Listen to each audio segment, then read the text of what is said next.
You and I have had several conversations before. Agriculture Secretary Sonny Perdue returned to Capitol Hill this week with a downbeat outlook for the House Agriculture Committee. Our farm economy is down about 50% drop in net income from where it was in 2013 as you all were looking and contemplating the 14 Farm Bill.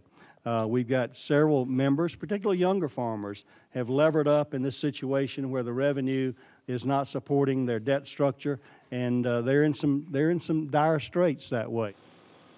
Representatives questioned the Secretary about trade and the recently abandoned Trans-Pacific Partnership.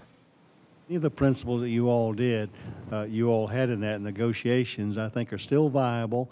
It's just a matter of fine-tuning those in a way that makes sense. That I don't think this administration is not against free trade at all. It really is more concerned of fair trade. You don't have trade unless it's fair for all those involved. Right. Do you have any thoughts how we can make crop insurance better? As a policymaker, when I talk to non-farming public, when you talk crop insurance, the non-farming public can understand that better.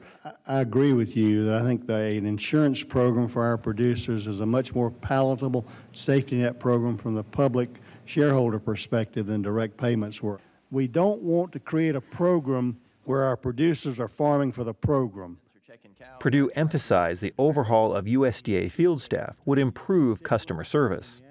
When farmers and ranchers walk into those offices, I want to say, you know, whoever greets them, how can we help you today? That's not my job.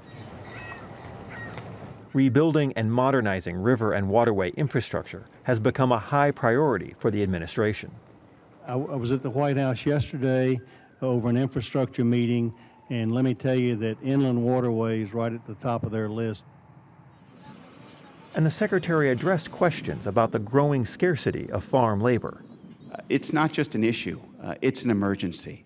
And I tell you, every single person that I speak to in agriculture, farmer to farm worker, they will tell you that the lack of labor force is the #1 most pressing issue that they're facing right now.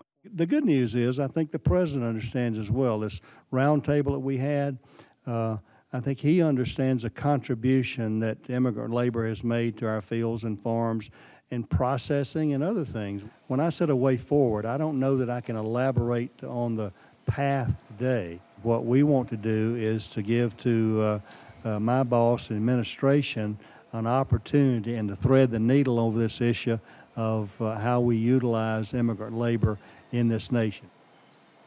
From Market to Market, I'm Peter Tubbs.